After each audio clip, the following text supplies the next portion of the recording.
Eu gostaria de pedir que, quando vocês falassem, se identificassem, por gentileza, nome, estado e função que exerce, caso exerça uma função pública, ou caso estejam, né, se colocando à disposição para um futuro mandato, ok? Apenas para registrar essa atividade, então, tá. Por gentileza. Bem, meu nome é Marli, eu sou da Executiva Nacional do PDT, eu sou consultora jurídica da Executiva Nacional da MT, e hoje eu sou vice-presidente do PDT no estado de Rondônia, né? Já tenho 35 anos de PDT, né? Nunca me candidatei, mas eu estou vendo que às vezes vai ser necessário, porque nós precisamos de quem tem compromisso com o partido para estar no poder. Só que aí a gente encontra diversas barreiras que a gente tem que superar, porque se a gente não começar a eleger lideranças, a gente vai ter esses que entram, usam o partido e saem. Muito obrigado, Marli, que também é egressa do Tribunal de Contas, é uma profissional de excelente advogada, especialista em direito eleitoral e servidora aposentada do Tribunal de Contas de Rondônia, do controle externo, e a militância social, já presidi o Conselho da Mulher, hoje estou presidindo o Conselho Estadual de Saúde do meu estado. Ótimo, excelente. Quando você lançar a sua candidatura, nós estaremos lá. Marli, tu sabe que nós nos identificamos, porque, embora eu seja de uma família, eu sou fundador do partido, né? Eu sempre fui filho. Sou paranaense, tá, gente? Eu sou fundador do partido, viu, Marli? Também, né? Claro, meu avô foi presidente do partido, meu pai, isso é uma tradição, mas o que eu quero dizer assim é que eu demorei muito para poder me candidatar. Eu sou um advogado também. E só fui me candidatar, fui ser deputado federal quando eu tinha mais de 50 anos. Então, tu que é uma jovem guria de 30 e poucos, tu está pronta para concorrer. Para o Rio Grande do Sul, a gente diz jovem guria, né? Bom, nós vamos franquear a palavra para todos, para que vocês possam fazer uma saudação rápida ao deputado Afonso Mota, e eu pediria então, por gentileza, que se identificassem a cidade, o estado, função que exercem ou que pretendem exercer, e vamos permitir aí que todos se manifestem, ok? Vamos pela ordem e chegamos em todos, ok? Pois não? Bom dia a todos, uma satisfação estar aqui, né, nesse congresso, primeiro congresso meu. Ela tem 35 anos, eu tenho bem menos, né? Entrei em 2019, mas já para tentar contribuir aí. Eu sou do Espírito Santo, eu sou natural do interior de São Paulo, Jaú, mas estudei fora, estudei em Minas e acabei prestando um concurso e estou há quase 13 anos no Espírito Santo, então já consolidei ali. Eu participo do movimento ecotrabalhista, eu estou como presidente do Estado, e no momento não tenho ainda a pretensão eleitoral, mas a ideia nossa é preparar os nossos candidatos. Independente de como que vai ser a escola de gestores, né, e a nossa colega que está aqui no Congresso também, que está na articulação, nós vamos tentar, assim que acabar o Congresso, preparar num período breve, que a gente sabe que depois de final de junho e julho já começa as campanhas e fica mais difícil. Então, tentar dar um nivelamento, né, daquilo que a gente já tem, mais aquilo que o Congresso vai nos fornecer para dar um nivelamento. Então, e toda a força que o Congresso pode oferecer para nós é bem-vindo. Tá ótimo. Depois, na minha apresentação, eu vou fazer menção aos circuitos trabalhistas que nós estamos realizando, tá? E que tem esse foco exatamente de contribuir para essa formação inicial daqueles que vão disputar as eleições. Acho que eu não falei meu nome. Eu falei meu nome, acho que não falei. Não. João Otávio. Muito obrigado, João Otávio. Nosso futuro prefeito de Nova Friburgo, Rio de Janeiro. Tomara. Ex-deputado estadual no Rio de Janeiro, uma grande liderança emergente e firme no nosso partido lá no estado do Rio. Obrigado, professor. O Anderson Nogueira, fui vereador por 2 anos, deputado estadual pelo Rio e pré-candidato a prefeito lá de Nova Friburgo, que é a mais bela cidade do estado do Rio. E estaremos lá em breve realizando o nosso circuito trabalhista. Por gentileza, vamos lá para Pernambuco, lá para o Recife. Bom dia a todos e a todas. Eu quero cumprimentar o nosso líder, Afonso Mota, dizer da alegria e da satisfação em tê-lo aqui conosco, todos que fazem a mesa. Eu esqueci seu nome, por gentileza. Marisa, né? E, enfim, cumprimentar todos os companheiros e companheiras aqui presentes. Dizer da importância desse congresso, ontem tanta fala que o nosso líder Afonso Mota fez, eu considerei muito importante, como também a de Everton, as preocupações dele em relação ao PDT e a própria frente de esquerda em relação ao crescimento da direita no Brasil, que os pesquisadores já constatam isso. E nós, a nível de partido, meu nome é Wellington Batista, eu estou atualmente secretário executivo da Prefeitura do Recife, mas já fui vereador de Caruaru, eu sou ligado ao Volney Queiroz e ao José Queiroz, que é nosso candidato a prefeito, e no partido eu exerço a função oficialmente de tesoureiro, mas é quem toco a parte também administrativa do PDT no Estado. Então, dizer que nós estamos aqui, temos também essa grande necessidade do fortalecimento da ULB para a realização dos cursos de formação, o que a companheira falou sobre muitos candidatos, né, que chegam ao PDT e depois que são eleitos, né, esquecem, né, do partido, né, acham que não tem nenhum compromisso, e o único instrumento que a gente tem é a gente trabalhar com a formação política. Então, me coloco à disposição. Esse tema também aqui dessa plenária é de fundamental importância, né? A governança trabalhista, principalmente, que eu tenho essa identificação, e estamos aqui para somar com os companheiros e companheiras. Muito obrigado. Caruaru, a mais bela cidade do Pernambuco.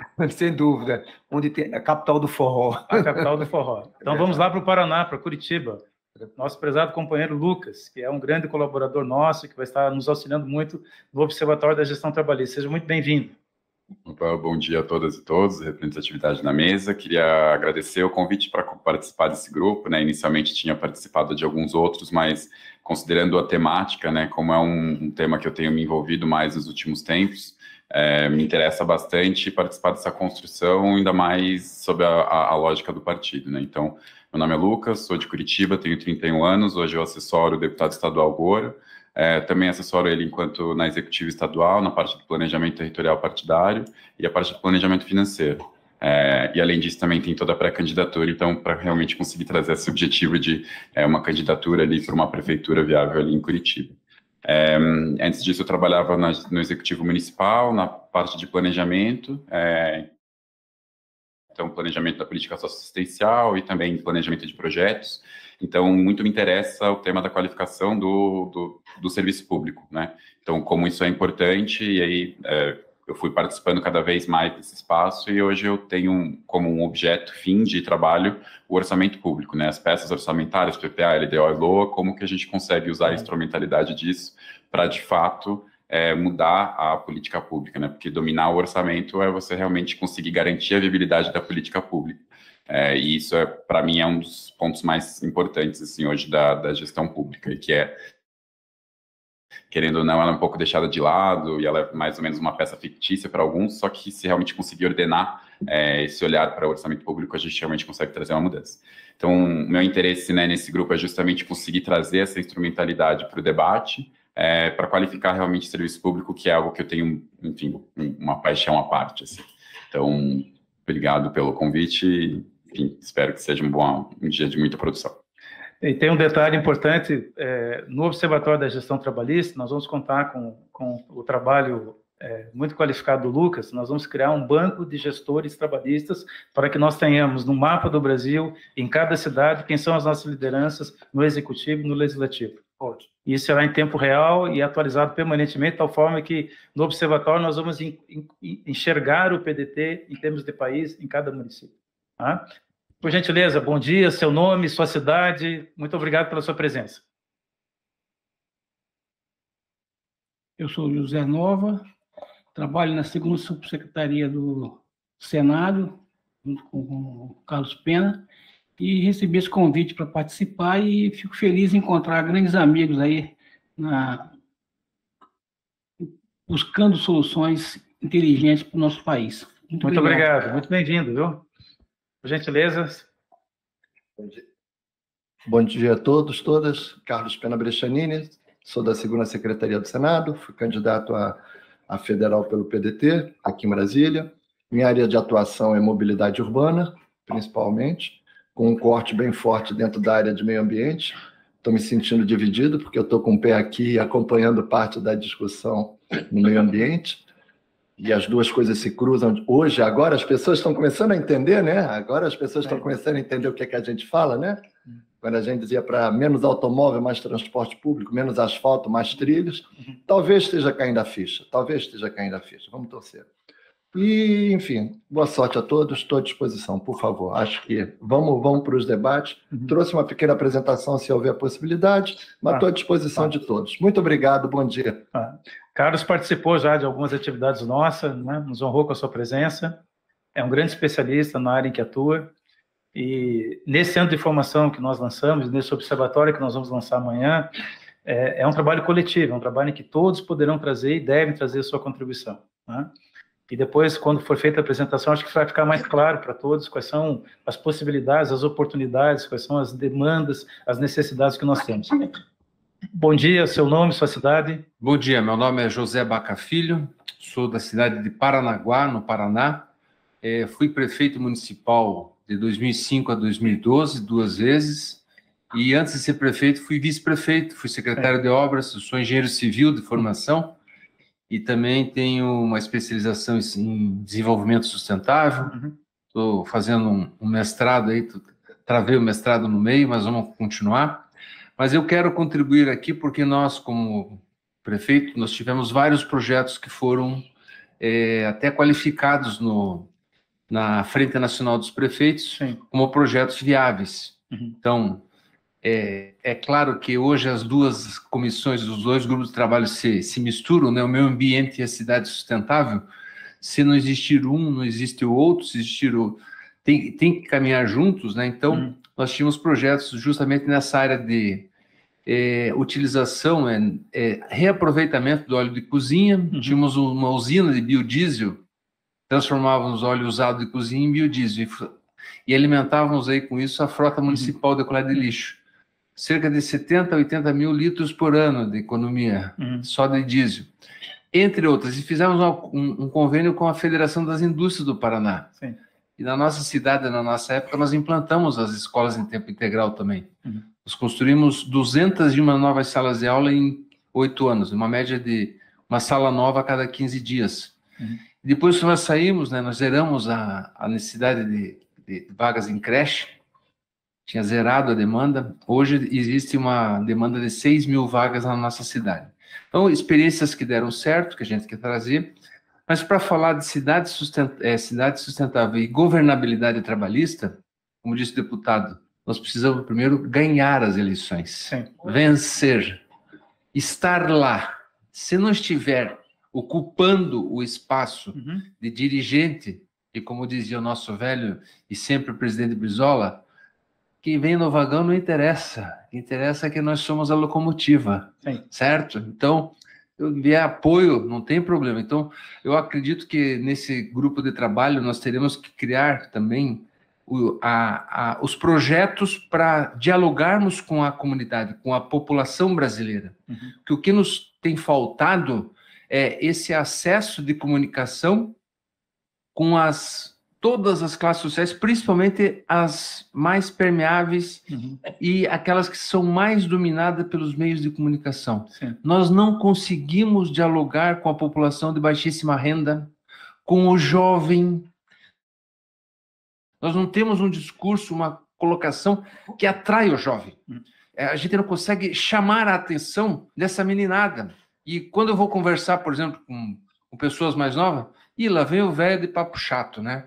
Que começa a falar de coisas sérias só. Não, acho que nós temos que ter essa interação para poder atrair. E participei uma época lá atrás, quando o Brizola, ainda aqui mesmo em Brasília, tinha um congresso do PDT, e foi convidado o Miguel Arraes para participar, para dar uma palavra, e ele veio, né? Porque sempre se deram muito bem. E uma das palavras do Miguel Arraes falou foi o seguinte: olha, modernidade lá no nosso sertão é cacimba. É ter um poço para tomar água boa, porque essa era a modernidade lá. Então, acho que a gente tem que ter esse cuidado, falar em cidade sustentável. A gente está à frente aí vendo as conexões, as conectividades, as redes sociais dominando a opinião pública com mentiras, com fake news, as pessoas acreditam, você tem que perder tempo para isso, e a gente não consegue passar aquilo que é verdade. E ver realmente a real necessidade daquela população lá, mais humilde, e que às vezes não é alguma coisa extraordinária. Falei também da tarifa zero, que eu considero um cuidado muito grande que nós temos que ter com a tarifa zero, porque ela pode ser um bolsa empresário disfarçada. Sim. Bolsa empresário. Aí eu, mas o que é isso, bolsa empresário? Não, porque uma coisa é certa, deputado, nós temos aí as prerrogativas dos municípios. Transporte público é prerrogativa do município ou do estado. Aí você pega o município, não tem a competência, faz uma concessão para uma empresa privada. Aí depois vai lá e paga essa empresa privada para fazer o transporte zero. Eu estou embutindo ali um BDI de 30%, 40%, que é dinheiro público, então faz uma empresa pública, faz a tarifa zero e desenvolve outros modais, VLT, transporte fluvial, integração, etc. Então a gente tem muito que contribuir, eu acredito, e acho que a gente tem muito que aprender também nesse grupo, que tem grandes especialistas. Eu queria dar uma sugestão para o Lucas, que com esse vozeirão que ele tem, ele tinha que ser locutor, né? Sim.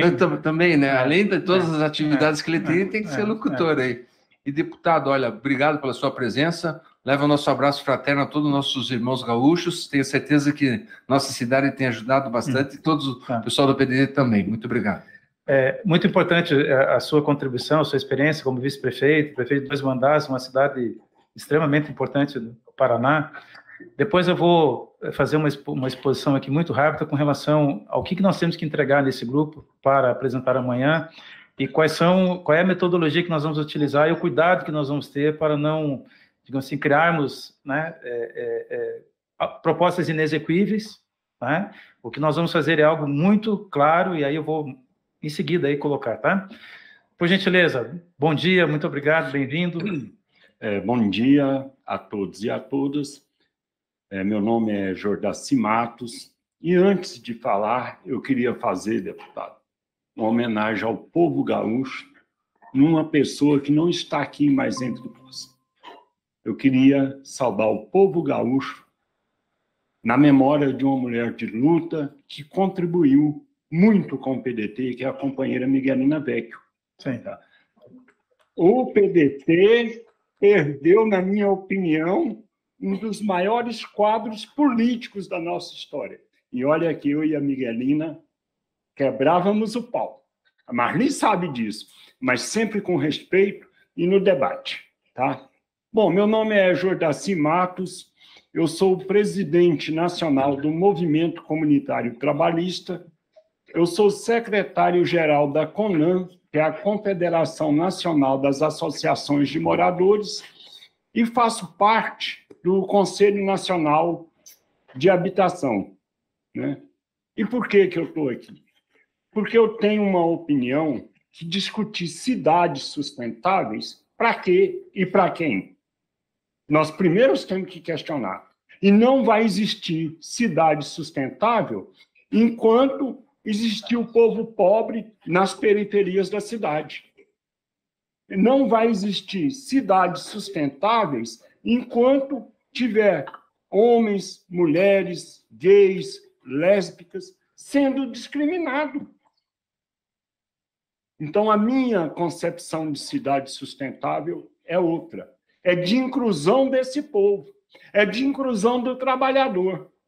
E aí, deputado, eu cheguei no PDT em 2010 e muitas pessoas me perguntam, mas vem cá, o que você está fazendo no PDT? Eu falei, olha, o PDT me acolheu, fui muito bem recebido aqui e acho que aqui a gente vai terminar o resto da vida da gente.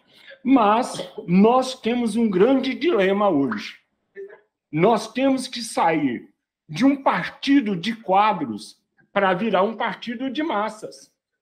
Porque se nós não virarmos um partido de massa, nós vamos ficar fazendo congresso falando para nós mesmos. Então, eu acho que o grande desafio do PDT hoje é se transformar num partido de massas, se abrir. E aí, como que eu acho que nós somos uma das ferramentas para isso? Porque, como eu já falei aqui, aonde que estão os trabalhadores? Eles não estão aqui no Congresso. Eles não estão nos centros das cidades, estão na periferia. E por mais que o mandato de um deputado federal, estadual, governador e prefeito consiga fazer interlocução, ele não vai lá na base. E aí eu penso que os movimentos sociais do PDT têm que cumprir esse papel. E tem um grande dilema que eu estou vendo aí, sabe? Que é núcleo de bases e movimento social. Para mim, nós não temos problema com núcleos de base. Os núcleos de base, na minha opinião, devem e deveriam passar por dentro dos movimentos sociais. Porque não adianta também você entrar no computador, cadastrar lá um núcleo de base, e esse núcleo de base não se reunir. E esse núcleo de base, vamos supor, nós temos 10 pessoas lá no núcleo de base. É aniversário do Jordaci, que faz parte do núcleo de base. Então vamos reunir, vamos comprar aqui um Guaraná, fazer um bolo, vamos lá cantar parabéns para o Jordaci. Isso, eu penso que é a interação, tá, com o povo. Ou seja, nós, e eu falo isso por mim também, tá? Nós temos que sair da cúpula e descer para a base. E eu falo isso porque, há algum tempo atrás, eu cheguei no presidente Lupe e falei: Lupe, eu quero ser candidato a vereador. Aí ele olhou para mim e falou: tá bom, mas a primeira coisa que eu vou te falar, nós te projetamos como uma liderança nacional. Você não vai ser candidato para ter 100 votos. Volta lá para Goiânia, na época eu morava lá, vai listar aonde que você tem base dentro de Goiânia e volta para discutir comigo. E eu tive a maior decepção da minha vida. Eu descobri que hoje eu faço interlocução a nível nacional, mas não tenho base. Então, penso que esses dilemas são dilemas que nós temos que enfrentar. E aí, deputado, eu queria me colocar à disposição da nossa bancada para discutir as cidades sustentáveis, para discutir o programa Minha Casa Minha Vida. Estamos com problema, falta recurso para o programa, né? E eu queria me colocar à disposição da bancada, dos mandatos, para construir esse PDT e ajudar a transformar esse PDT num partido de massas. Tá? Muito obrigado aí pela paciência em terem me ouvido. Muito obrigado, Jordaci. Eu não vou, claro, eu preciso sair, né, porque eu estou circulando nas comissões, peço até desculpas para você. Eu não quero a tua colocação, eu te conheço, sei, fundamental, importante. Agora, essa casa aqui é uma casa de voto. Quem está aqui é quem tem voto. Então, acho que junto com essa reflexão importante de conteúdo, a gente sempre tem que estar pensando. Tá? Hoje, toda a regulação do partido político, do fundo eleitoral, do funcionamento das eleições, tudo isso está relacionado a voto. Tá? E onde é que se expressa isso? Na bancada. Eu, por exemplo, sou líder da bancada. Sabe qual é o meu desafio número 1? Tá? Claro, conteúdo, agora mesmo, o Edilvan, que ativista da educação, fez uma palestra ali na educação, que é a nossa forma de pensar e tudo, maravilhosa. Claro que isso aí é essencial, mas eu tenho que lutar pela unidade da minha bancada. São 18 deputados, imagina, num debate lá que envolva o Ceará, que envolva um Estado, a gente corre o risco, na dinâmica da política, de perder 2, 3 deputados. O que acontece com o nosso partido? Com o partido. O que acontece com o partido? Então, claro, eu acho que colocando muito bem, mas não deixa nunca de pensar, olha, nós temos que ter, eu não quero polemizar, tá? Não vou te responder, eu só queria fazer isso assim, ó, essa é uma casa de voto, tá? Claro, todos os debates, mas quem está aqui tem que ter voto. Tá, desculpa, eu vou ter que sair. Obrigado. Deputado, só um pouquinho. Vamos dar, só um minutinho. Tudo que eu falei aqui, quando eu falo em transformar em partido de base, ir para a base, é para fazer votos. Correto. Bom, muito obrigado, Jordaci. Afonso Mota, muito obrigado. Eu quero registrar a presença do Roberto Cláudio, nosso ex-prefeito de Fortaleza, uma grande liderança, né? E muito em breve será o nosso governador no Ceará, né? Logo em seguida nós vamos dar a palavra a ele.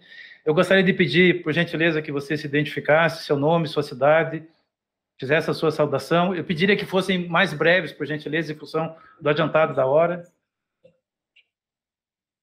Então, bom dia a todos. Eu sou vice-presidente da Fundação em Rondônia, né? Sou professor de História do Instituto Federal de Rondônia. Estou no PDT há 8 anos e aí a gente está aqui nesse debate da chamada, né, cidades, smart cities ou cidades inteligentes, né? E as questões mais relacionadas a urbanização, mobilidade, a como gerir uma cidade sustentável, né? Muito obrigado pela sua presença. Por gentileza, o senhor e a senhora. Soares.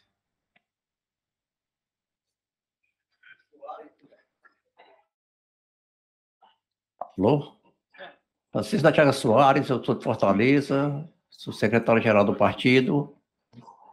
E eu escolhi esse tema aqui porque eu tenho, sei lá, eu já tenho algum trabalho relacionado às cidades, né, cidades sustentáveis, basicamente médias. E eu entendo que o desenvolvimento ele deve ser regionalizado e ocorrer simultaneamente em várias regiões. A razão disso aqui. Muito obrigado pela sua presença, senhora. Seu nome? Maria do Socorro Targino Soares, sou de Fortaleza, sou tesoureira da MT. Só. E uma liderança. Muito obrigado pela sua presença. Só cumprimentar aqui o nosso ex-prefeito e futuro governador, como já foi dito aqui. Né? Muito bem. Por gentileza, o senhor. Bom dia a todos. Eu me chamo George Brito, eu sou professor da Universidade Federal Tocantins, atuo lá há mais de 20 anos na educação. Hoje estou no PDT já há pouco tempo, mas tenho trabalhado uma candidatura lá para vereador na cidade, né? Recentemente fui incumbido de assumir lá a vice-presidência da fundação para trabalhar a formação e trabalhar também a geração de novas lideranças para o partido. Né? Escolhi discutir esse tema, cidades sustentáveis e governança, porque eu atuo já há algum tempo, além da educação, que também fiquei dividido aqui entre ir lá para o GT da educação e vir para cá, mas atuo já há mais de 12 anos num programa que é de mestrado e doutorado em transformação digital e governança, né? Então, eu acredito que também como pré-candidato a vereador, eu posso contribuir, pretendo contribuir nesse sentido com a formação das nossas cidades cada vez mais sustentáveis, com a governança dessas cidades. A gente tem visto que muitos dos municípios têm tido dificuldade mesmo, né, no processo de se manter, principalmente na questão da sustentabilidade, no desenvolvimento das atividades do próprio município, na relação fiscal e um conjunto de outras questões que estão relacionadas à governança, e por conta disso me coloquei à disposição aqui para poder auxiliar nesse processo e discutir juntamente com os colegas. Muito obrigado, professor. Pleno esse, esperamos em breve estar lá no seu estado, viu? Para realizar o nosso circuito trabalhista. Vamos então, Rui Marisa, que está aqui conosco, Rui Marisa Martins, ela é vice-presidente da nossa Fundação Leonel Brizola Alberto Pasqualini, lá no Amapá. A sua saudação, por gentileza. Bom dia a todos.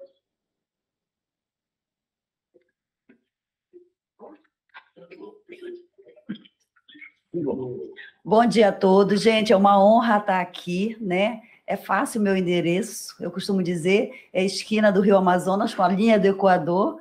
Nós somos um povo privilegiados, graças a Deus. E o PDT no Amapá, ele é o partido mais organizado, além de ser o maior partido. Por quê? Porque nós temos hoje nosso ministro Valdez Góes, que está aí, cuidando do Brasil, e ele é uma pessoa extremamente agregadora. E nós temos deputados federais, que contribuem muito com o desenvolvimento do Estado, deputado Josenildo, deputada Gorete, deputado Dorinaldo Malafaia. Então, no trabalho do PDT ao longo de 16 anos no Estado, o governador Valdez, ele conseguiu implantar um modelo de gestão que trazia todos os municípios para estarem na colaboração. Implantou o regime de colaboração no Estado, implantou o programa Mapa Jovem, né? Essa dificuldade que se tem de conversar com o jovem, e o governo do PDT foi lá e fez essa implantação do programa Mapa Jovem.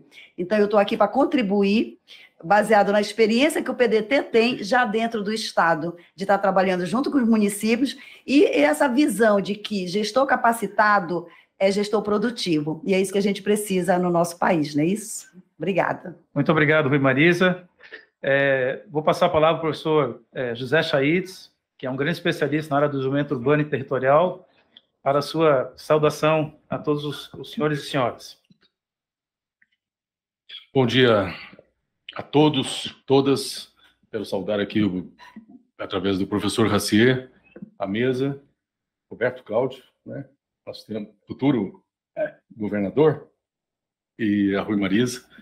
Quero pedir licença ao professor Racier, que depois nós vamos ter uma parte técnica, e eu não posso deixar de essa oportunidade passar. Ontem eu fiquei muito sensibilizado com a fala da deputada de Minas Gerais, né, que agora não me recordo o seu nome, mas é do meu estado, apesar de eu estar em Bauru, em São Paulo, tá? Oi? Não, Severa Cirlei. Vice-presidente da Fundação. E ela falou assim, olha, por que eu estou aqui, né? Então eu queria tentar situar vocês um pouquinho, para vocês entenderem por que um cara lá de Bauru, que é um pretenso candidato a prefeito, né? E que está tão honradamente aqui, com os convites que me foram feitos e a luta, tá? Eu sou o professor Chaides, conhecido como professor Chaides, e se eu estou aqui hoje, é uma vitória do trabalhismo. E eu quero pontuar isso para vocês, tentar ser rápido, mas para vocês entenderem. Eu sou filho de agricultor em Minas Gerais. Meu pai tinha um pequeno sítio, a gente vivia da agricultura e não passávamos fome, mas não tínhamos dinheiro para comprar uma Coca-Cola. Acho que nem na época tinha Crush, qualquer coisa, Grapete e tal. E desde muito cedo, 5, 6 anos, a minha mãe percebeu que eu tinha um dom de desenhar. E esse dom passou a ser para a família um caminho para o meu percurso de vida. E a minha mãe era muito rígida. E ela falou duas coisas. O primeiro, que a educação, que tem a ver com o nosso partido, é o único patrimônio que ninguém vai te roubar. Que se você aprender, você faz com ele o que você quiser. E segundo, eu quero que você seja um operário do estudo. E eu não entendia o que era ser um operário do estudo. Né? Mais tarde, quando eu saí de lá para fazer, na minha cidade não tinha o ensino básico, né? O segundo grau na época científico, e quando eu tive essa possibilidade, ela reforçou isso. E ela falou, olha, se você ficasse aqui no sítio, você ia ter que trabalhar às 5 da manhã até umas 7, 8 horas da noite. Se você for um operário na cidade, você vai trabalhar pelo menos 8 horas por dia. O que nós queremos é que você primeiro estude. Nós vamos sacrificar para você estudar, para você ser alguém e vencer, né? Então o único compromisso seu vai ser estudar pelo menos 8 horas por dia. Bom, 24 horas, você tira 8, sobra 8, jogava futebol, jogava não sei o quê, sobrava. E eu acreditei naquilo. Acreditei na educação, que a minha mãe, que tinha 4º ano de grupo, acreditou. E acho que isso tem muito a ver com o nosso partido. Aí, um dia, abro o livro de geografia, com 10, 12 anos, e havia uma coisa, eu gostava de matemática, Os professores de matemática queriam que eu fosse engenheiro. E gostava de artes, os professores falaram, você tem que ser artista. E o meu avô era pedreiro e eu morava com ele na cidade, porque meus pais iam para estudar. Eu falava, pô, mas espera aí, eu via umas obras do engenheiro, não gostava muito. Não achava muito simpáticas, né? Então eu falava, para que eu vou ser engenheiro? Eu vou ser pedreiro. Meu avô faz obras maravilhosas de arcos de igreja, né? E as igrejas todas, ele que trabalhou lá. E artista, o que eu tinha de referência era com a minha mãe indo para Barra Mansa do trenzinho mineiro que acabou. Aliás, acho que era uma luta para retomar aquele trem turístico de Volta Redonda, Lavras, né, que passava pela minha cidade, tinha um cruzamento com um trem que vinha de Barra do Piraí, que ia até Caxambu, São Lourenço, lá no sertão da Mantiqueira. E eu via o pessoal, os artistas na praça vendendo quadros. Falei, puxa vida, com sol quente, chuva, é melhor ir para a roça, né? Trabalhar na roça. Então não tinha, eu não olhava para aquilo e falei, gente, tem alguma coisa errada. E olha, a intuição de criança, por não ter uma referência, não ter uma ajuda. Um dia abro o livro de geografia, acho que na 6ª série, e hoje é um prazer estar nessa sala, porque a hora que eu vi as obras do Niemeyer, de Brasília, eu decidi visualmente que eu sou ser urbanista e arquiteto, aos 10, 11 anos de idade. E essa foi uma projeção, uma visão que... Tal. Aí, para eu sair de Liberdade, que é o nome da minha cidade, Liberdade, que é muito significativo, vocês vão entender. Desculpa eu estar puxando esse lado, mas eu acho que a maior contribuição que eu posso dar para vocês, políticos, e nós, é essa história. Porque eu me sinto, literalmente, nesse lugar de fala, uma projeção do que nós podemos fazer com todas as crianças desse país. Porque eu não sou nada especial, muito pelo contrário. Eu sou fruto da educação, e do esforço e do trabalho. E quando eu chego no... Como dizia Dercy, para sair, 1 ano, 2 anos, o prefeito, que era amigo do meu pai, mas não pela amizade, ele bate na casa do meu pai, me chama, fala, Charles, deixa isso. Eu quero que você hoje vai em casa à noite. Eu, criança, muito tímido, que eu não pareço ser, mas ainda sou. Eu, para falar aqui, eu tenho que orar para o Espírito Santo ainda, até hoje, e falar, cara, seja a minha voz. Tem um versículo bíblico sobre isso. E eu sou cristão. Eu chego lá, criança, levando um esqueleto de madeira que eu tinha esculpido, com todos os ossinhos na madeira, e uns entalhes, e ele me dá uma pedra sabão que eu nem conhecia ainda, tal, e fala assim, o que você pode fazer com isso? E eu falo, me dá um canivete aí. E ele me colocou na varanda, e lá na sala de reunião tinha um monte de gente. Passou uns 40 minutos, ele foi lá, pegou o que eu tinha feito, levou para aquela mesa, e eu não sabia de nada, e falou, espera aí. Chamou depois de volta, falou, olha, a Câmara e a Prefeitura vai te dar uma bolsa de estudos para você poder sair de Liberdade e fazer o seu curso de formação em alguma coisa relacionada às artes. Se eu não tivesse aquela bolsa de estudos de um prefeito, da sensibilidade de um prefeito, eu não estaria aqui hoje. Quantas outras crianças não ficaram pelo caminho? Quantas nós podemos fazer chegar aqui e falar também? Tá? Cumpri aqueles compromissos da minha mãe, em Juiz de Fora, e como eu estudava 8 horas por dia, e eu não sabia das dificuldades, não tinha internet, era coisa assim que você... Tinha 3 opções, fazia arquitetura e urbanismo em Belo Horizonte, ou no Rio de Janeiro, ou em São Paulo, na USP. Como a minha irmã tinha ido para São Paulo, falei, cara, eu acho que eu posso me abrigar à casa dela. E fui prestar o vestibular na USP em São Paulo e passei na USP. E fui fazer arquitetura e urbanismo naquilo que é considerado uma das maiores escolas de arquitetura e urbanismo. E fiz lá. E aí começa uma outra história que tem a ver com tudo também porque eu estou aqui. Eu chego lá, no primeiro ano, eu fui morar em Ermelino Matarazzo, quem conhece São Paulo, um bairro periférico que recebe toda a população, meu amigo lá, toda a população do Vale do Paraíba, de Minas Gerais, do Nordeste. E ele E aí, jogando futebol de salão, um amigo fala assim, cara, você é o único cara que nós temos aqui que é arquiteto, que é não sei o quê. Eu era primeiro ano de escola, não sabia nada. Mas nós precisamos de você aqui numa comunidade eclesial de base da Igreja Católica, isso em 79, 80, e vou militar na periferia da cidade.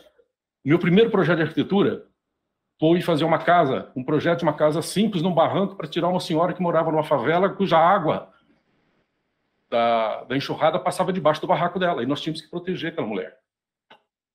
E lá eu fui fazer essa militância de um arquiteto que começou a entender o que era ser progressista, o que era ser trabalhista, o que era ser a questão da periferia, a questão da inclusão, a questão da segregação, e fui trabalhar, ajudar a fazer fábricas de blocos de concreto para refazer as casas da favela, trabalhar no movimento pela saúde. Pra vocês terem uma ideia, um jovem de primeiro, segundo ano de faculdade não sabe nada de projeto. Mas me deram a incumbência de fiscalizar a obra de um hospital municipal que estava sendo feito naquele período, da ditadura ainda, né, naquela transição, e junto com a comunidade, os movimentos sociais de base, que é a minha formação. E, com essa história, eu fui me vinculando com essa questão da arquitetura. Depois tive a oportunidade de terminar, fui trabalhar, começar a dar aula em Bauru, viajando de São Paulo para Bauru, trabalhando em fábrica em São Paulo. E aí eu pude optar em fazer pesquisa científica em urbanismo. Chegando em Bauru, 2, 3 anos, fui ser secretário do município, secretário de planejamento de um constituinte, deputado Tideide Lima, na época, uma pessoa do meio muito conhecida, e nós começamos a exercitar aquela governança do pessoal que, dos anos 90, a Constituição recém-aprovada, e muitas experiências no Brasil de democracia participativa, orçamento participativo, planos diretores participativos, e eu levei isso muito a sério. E fui fazer pesquisas com essas coisas. E como professor em Bauru e na secretaria, nós começamos a inovar coisas. Alguém falou de mobilidade aqui, acho que o senhor. Nós tivemos uma experiência fantástica lá em Bauru, que nós conseguimos construir várias avenidas sem fazer uma desapropriação. Simplesmente chegando para os proprietários de terra, dizendo, olha, se a avenida passar por aqui, a sua terra que valia R$7 o metro quadrado na época, vai valer 50. Ah, mas tá, tudo bem, o que eu faço? Ah, você doa a terra para a prefeitura.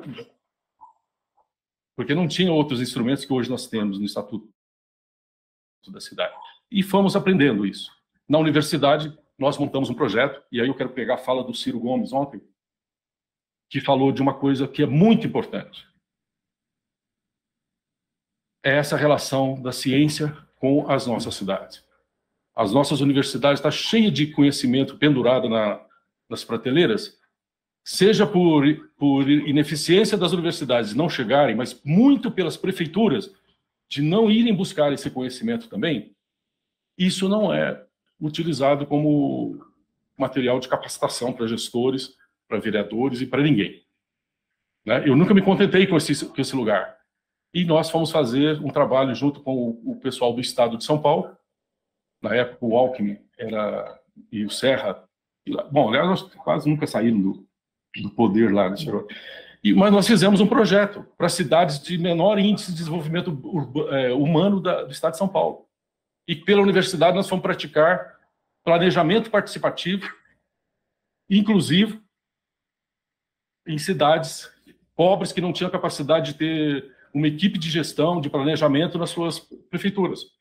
E eu fui fazer esse trabalho. E fizemos em mais de 20 cidades, pegando uma referência, que era o Estatuto da Cidade, que está na Constituição, e que não é aplicado nas nossas cidades na intensidade e na coesão que pode ser.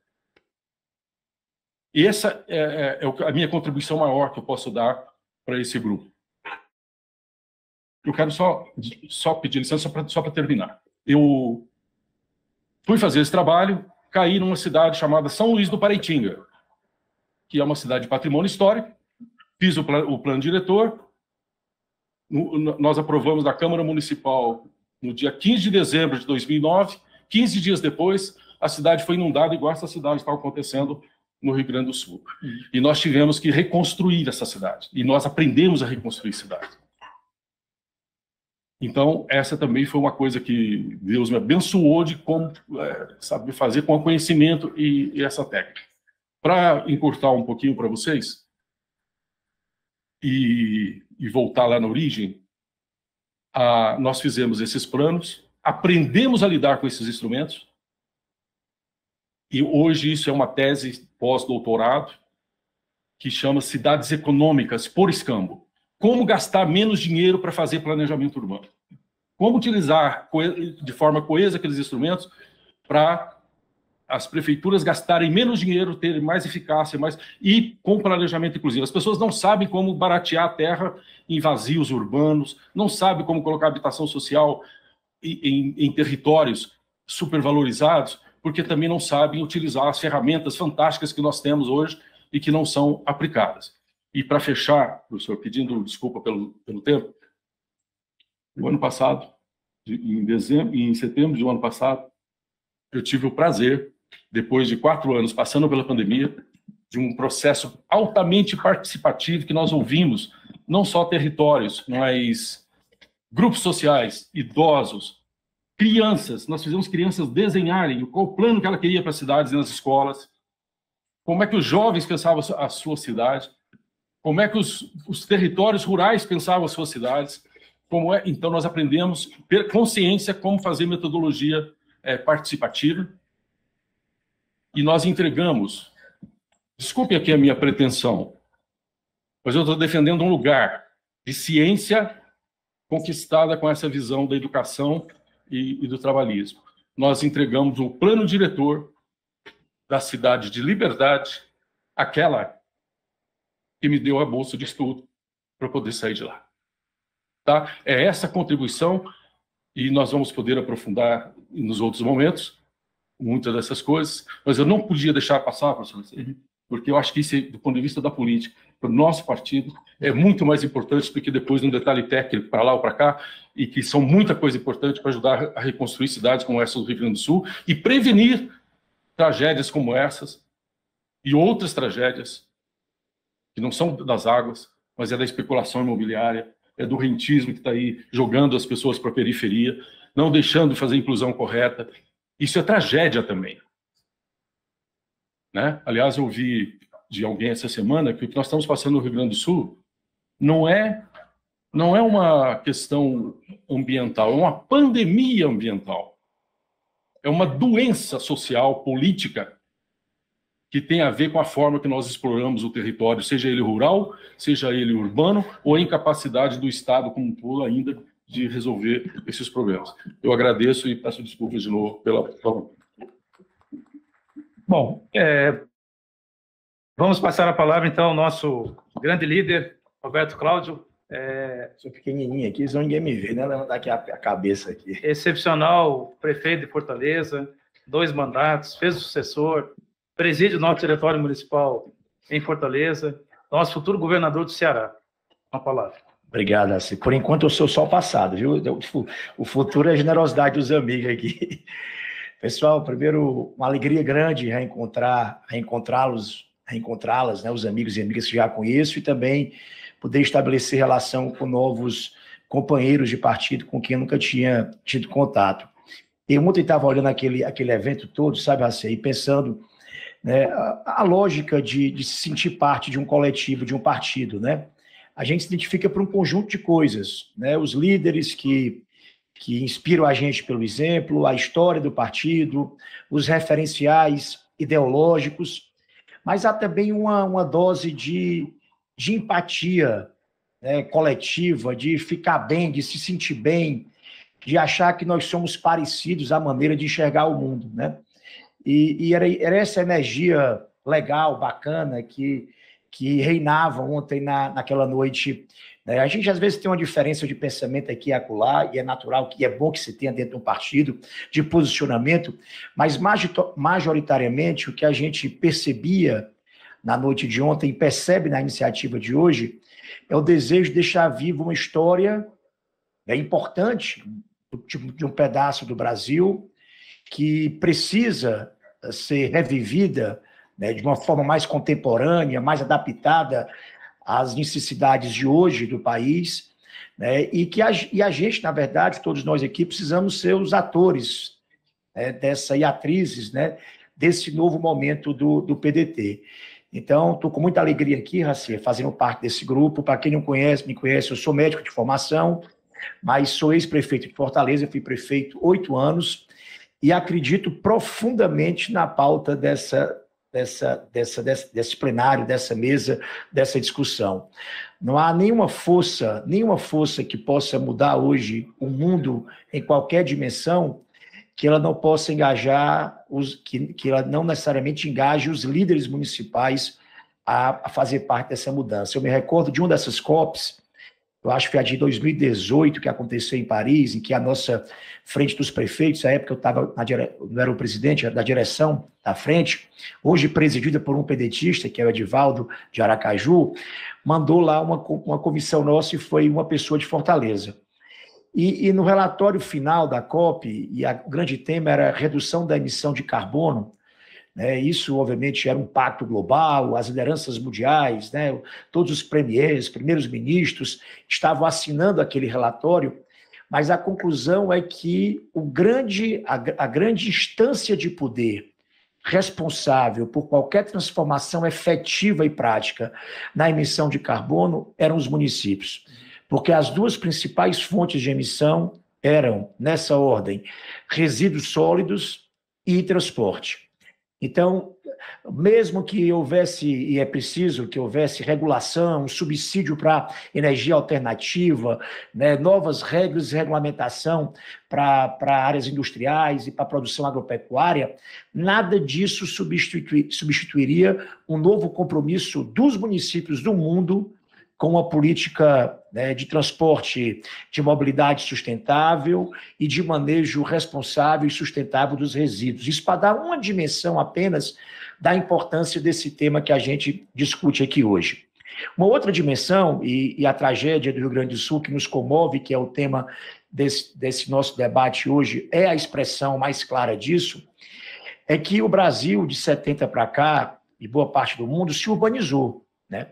Só que esse processo de urbanização, diferente de outros locais do mundo, aconteceu de forma abrupta, né, extremamente rápida, desordenada, sem que o Estado brasileiro, os governos de estados e municípios tivessem, naquela época, a sensibilidade, a preocupação ou a antecipação de se planejarem para esse fenômeno. Isso está acontecendo no mundo inteiro, né? A fundação e a consolidação de cidades. No Brasil, diferente de outros locais do mundo, as questões econômicas, a pobreza, a fome, a desigualdade, fez com que esse processo fosse rápido e que não fosse antecipado pelas autoridades, lideranças políticas, né, nas mais diversas dimensões. E o que aconteceu, e eu falo da minha cidade, é que a gente, por exemplo, em Fortaleza, a gente teve de final de 70 até final da década de 90, nós fomos a cidade, a capital do Brasil, com o maior crescimento demográfico do país. E, por um lado, o crescimento populacional é uma oportunidade econômica, é uma oportunidade social, se ele for planejado, se ele for bem pensado, né, se ele for antecipado, mas, por outro, ele vira tragédia social, se não houver nessa mesma dimensão a preocupação de se planejar para o que estava acontecendo. E essa é a história das cidades do Brasil. É o cachorro, né, atrás do rabo, o tempo todo correndo atrás do rabo. Né, a gente atrás o tempo todo atrasado em garantir infraestrutura social e direito a acesso a emprego, à economia, para um contingente populacional que cresce e volta a crescer. A gente está vivendo em Fortaleza agora, de uns anos para cá, um novo ciclo de êxodo, de migração do interior para a capital. E esse é um fenômeno que está acontecendo mais ou menos nas grandes cidades do Brasil, porque está havendo um empobrecimento rural de novo do país. A gente hoje, só no Ceará, a gente tem mais de 40% da população do interior do Ceará hoje vivendo exclusivamente de transferência de renda e assistindo a Fortaleza ser o maior PIB do Nordeste. e assistindo a uma pujança que está hoje muito mais ao alcance da população, geográfico, de tempo, né, de acesso cultural.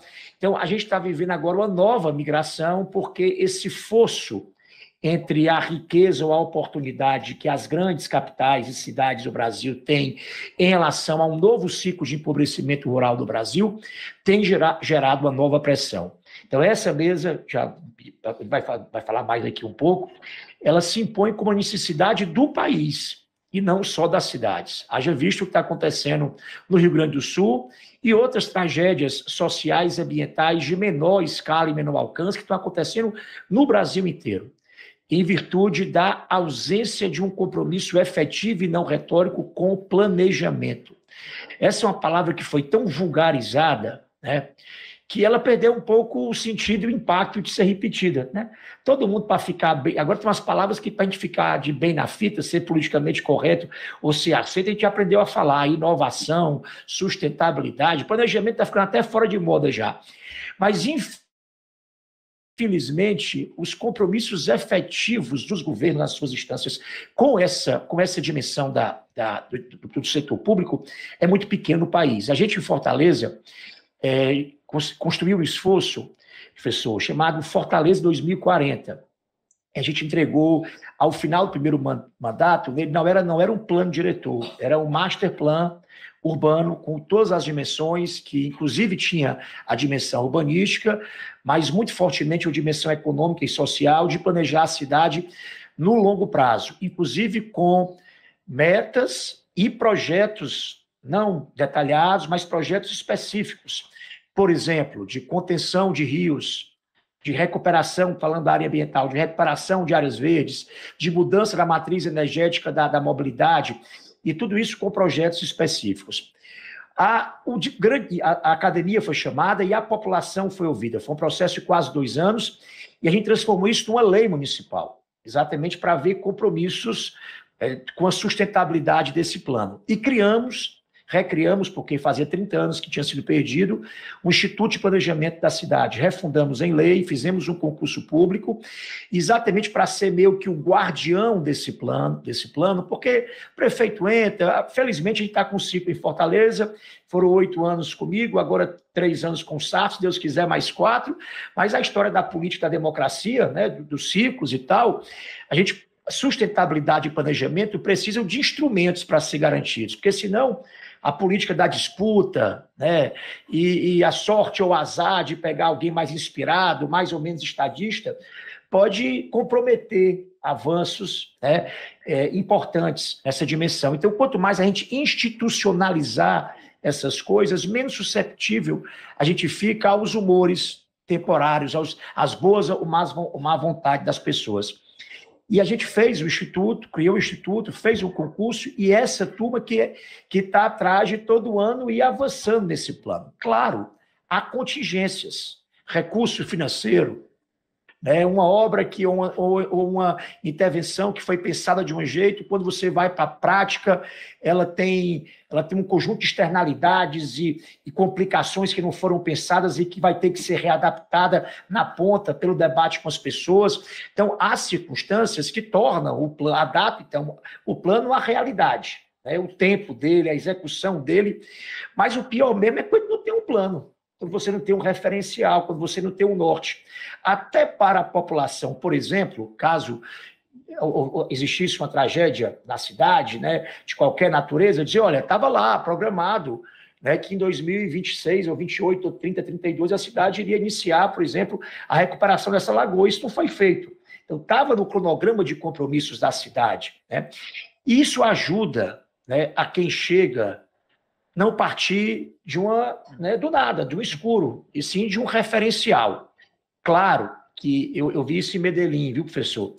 Lá eles fizeram esse mesmo esforço, fizeram um plano longo, um Medellín 2000 e tanto, antes da gente e tal, criaram uma área interna da prefeitura de técnicos para tocar, mas lá eles fizeram algo a mais que a gente está agora, o SAR está pensando, construindo e tal, com a sua equipe, que é um olhar externo de controle social. Porque assim, é importante que tenha esse olho dos técnicos na prefeitura, mas é importante que tenha algum tipo de conselho, que não seja só de membros do governo, que sejam os cobradores, né? Que envolva imprensa, universidade, que não é só de gente do governo, para ser lá Medellín como vamos, mais ou menos traduzindo aqui para o português, né? E é esse olhar externo que a sociedade civil organizada que está acompanhando e cobrando o plano e tal. Gente que é contra, que é a favor, que é independente, mas está ali como esse guardião externo do plano. Então, eram essas as minhas primeiras considerações aqui, dizer que o mundo não vai mudar e o Brasil definitivamente não vai mudar. A gente cada vez mais está dependente de lideranças carismáticas, isso é uma tragédia. Eu enxergo na perspectiva política como uma tragédia, um país, uma nação de 210 milhões de pessoas com uma força econômica, uma liderança regional, com um potencial extraordinário que o Brasil tem, com cabeças, inteligências, universidades, um setor produtivo evoluído, depender e ficar à mercê, né, individualmente de lideranças carismáticas. O Brasil precisa fundamentalmente de projetos, de planos. É isso que o PDT e o trabalhismo defendeu a vida inteira, e é muito bom ver às vésperas de uma eleição. A gente está tratando da política também, em cada canto, e é fundamental que trate. Há uma dose em cada partido de pragmatismo necessário para o partido ficar vivo, mas é muito bacana ver um partido se preocupar em qualificar os seus quadros, a sua militância em torno de projetos, de visão. Eu acho que essa onda de ódio e de polarização, essa onda de apostar tudo, né, no carisma bom ou ruim de um indivíduo, vai acabar. E vai haver uma hora em que o Brasil vai clamar por inteligência, por projeto, por plano, e é nessa hora que o PDT vai fazer valer. E quero dirigir ao companheiro a minha última fala. Você falou de base, eu acho que esse é um desafio para todo mundo que faz política, né? Eu que fui deputado estadual, presidi a Assembleia, então fui eleito já 4, participei de várias eleições, perdi a última para governador, e é fundamental a gente entender que a base é tudo, mas como construir essa base, né? Cada partido construiu com uma história diferente e com uma circunstância diferente. É fundamental ter lideranças que a gente possa se inspirar, né? Ter o Ciro, ter o Lupe, ter o Maneca, né? Que é uma referência moral e é um guardião assim, dos melhores valores do PDT. A gente ter bons exemplos aqui nos estados, como o Valdez, né, que é um líder extraordinário do partido, a gente ter essas referências que a gente possa aprender, interagir e tal. É importante a gente ter uma mensagem, e às vezes a mensagem nossa não é a mensagem daquele tempo, né? Esse tempo que a gente passou agora estava demandando outra mensagem que não era a mensagem do PDT, né? A gente não pode abandonar a mensagem por oportunismo, por imediatismo. A gente tem que acreditar que uma hora essa nossa mensagem, né, que vai fazer a conversão, é que as pessoas entenderão que essa mensagem, que é a mensagem da razão, né, de projetos efetivos, de compromissos reais, né, de um conjunto de pessoas comprometidas, né, em mudar a vida do Brasil, vai fazer efeito. E é preciso governar bem. Sabe, eu queria terminar com essa frase: é preciso não deixar a oportunidade para governar bem, porque os partidos, às vezes, têm ondas, olha aí, às vezes é o PL, às vezes foi o PT, e depois que chega ao poder, não tem saliva, não tem base, militância que sustente a um mau governo. Porque a militância foge, se esquiva, fica com vergonha, se decepciona. Então, base e progressiva se cria quando se tem a oportunidade de exercer bons mandatos legislativos e bons governos. Então, que a gente possa, a partir desse momento, pensar em ter vereadores, parlamentares, prefeitos, muito especialmente nesse ano agora, que possam ajudar o PDT a construir essas bases, fazendo bons governos. Nada como a força de uma realização que muda a vida das pessoas para poder construir base partidária. Era isso, e obrigado pela oportunidade desse primeiro papo. Muito obrigado, Roberto Cláudio, pela clareza, objetividade e lucidez. Bom, nós vamos ter que adequar o nosso trabalho aos horários que estão estabelecidos. Então, vou fazer aqui alguns informes e vou concluir uma apresentação que é fundamental para contextualizar o que estamos fazendo aqui. Primeiramente, qual é a nossa missão no dia de hoje, qual é a nossa tarefa no dia de hoje, o que nós temos que entregar como um GT que trata sobre cidades e governança para ser apreciado e esperamos que aprovado amanhã no plenário do Congresso. Nós temos que propor 12 diretrizes estratégicas para a elaboração dos planos municipais de governo. Com que lógica? Que essas diretrizes, adequadas às realidades e especificidades locais, vão permitir que os nossos candidatos e candidatas nos mais diferentes estados, regiões e municípios possam, a partir dessas diretrizes, estabelecer os seus planos, seus projetos, suas metas, suas ações. Então, o nosso trabalho aqui como GT não é propor algo específico, uma meta específica, é propor diretrizes estratégicas que vão orientar a elaboração dos programas de governo. Considerando que existem diversas realidades num país, né, com as características geográficas, culturais, sociais e econômicas do Brasil, mas essas diretrizes precisam dar um sentido de unidade programática, unidade ideológica, isso que nós estamos aqui nos referindo de conteúdo programático, de discernimento com relação ao que nós vamos apresentar em seguida, que seria o modo trabalhista de governar, o jeito trabalhista de governar. Então, essa é a entrega que nós vamos ter que fazer. O que foi feito preliminarmente? Foi criado um GT, nós fizemos, à semelhança dos demais grupos, reuniões preparatórias, muitos de vocês que estão aqui participaram, e antecipadamente já agradeço, em nome do Centro de Formação de Gestores e da Fundação, e daí saíram sugestões. Algumas são planos, são propostas concretas, que nós não vamos nos ater hoje. E qual é o nosso compromisso? Ao elaborar as diretrizes, ao propor essas diretrizes ao Congresso, nós vamos, nos nossos circuitos trabalhistas, em breve nós estaremos lá no Ceará, vamos estar no Rio, vamos estar no Paraná, vamos estar em Rondônia, em Roraima, em Minas, em vários estados. Cada circuito trabalhista que nós vamos realizar, nós vamos apresentar esse conteúdo do Congresso e vamos disponibilizar para todos os interessados, candidatos e candidatas ao Executivo, ao Legislativo, essas sugestões que estão contidas no nosso grupo de trabalho. Alguns dos conteúdos que foram propostos serão objeto de uma trilha formativa que nós vamos dar continuidade agora nesse segundo semestre. Nós vamos ter uma aula que será realizada em parceria com a MT, e aqui quero, mais uma vez agradecer a participação e a liderança da Marli, que tem nos ajudado muito nesse processo de construção desse centro de formação. Nós vamos fazer um conteúdo, eu e o professor Chaís, que vai tratar sobre planejamento urbano, territorial, estatuto das cidades, porque isso é central, do ponto de vista da governança. Então, esse é o objetivo do nosso trabalho hoje. E para contextualizar, por que estamos aqui, de que forma chegamos aqui, e por que esse GT tem essa relevância, eu vou fazer uma apresentação para que aqueles que não conhecem ainda tenham ciência do que é o Centro de Formação de Gestores Trabalhistas e do que é o Observatório da Gestão Trabalhista que nós estamos lançando agora no Congresso e que estaremos apresentando nos circuitos trabalhistas em cada região. Correto? Então, isso está pactuado entre nós. Quando nós terminarmos essa apresentação, nós vamos verificar o horário. Agora são 10h58, 11 horas. Então, devo fazer uma apresentação de 40 minutos.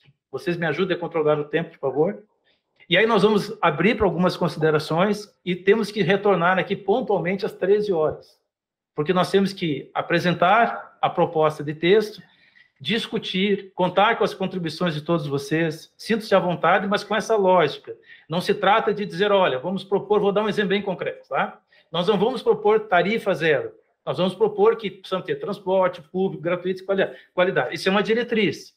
Dentro dessa diretriz, de acordo com as especificidades locais, de acordo com o entendimento, os planos municipais vão tratar disso de acordo com a diretriz, que é uma orientação para focar políticas públicas.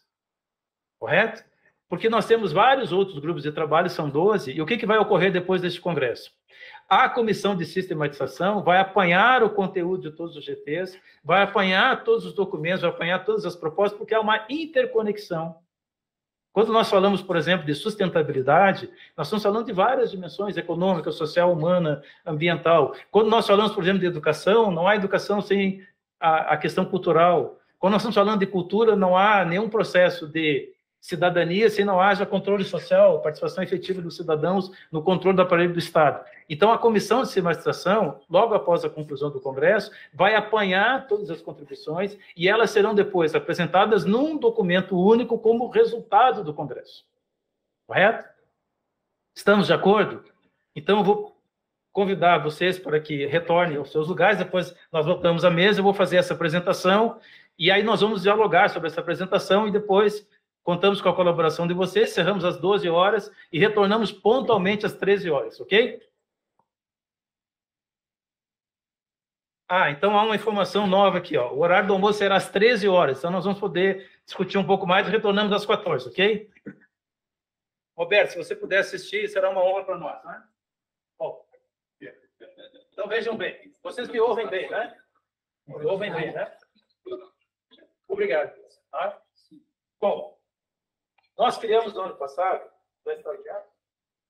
Bom, nós criamos no ano passado um Centro de Formação de Gestores Trabalhistas. Nós somos o primeiro partido político no Brasil que cria um centro de formação voltado para a capacitação de agentes políticos e administrativos para que, no exercício dos seus mandatos, no exercício das suas atividades, possam, de fato, terem práticas, terem aprimoramento de competências e habilidades para uma governança trabalhista.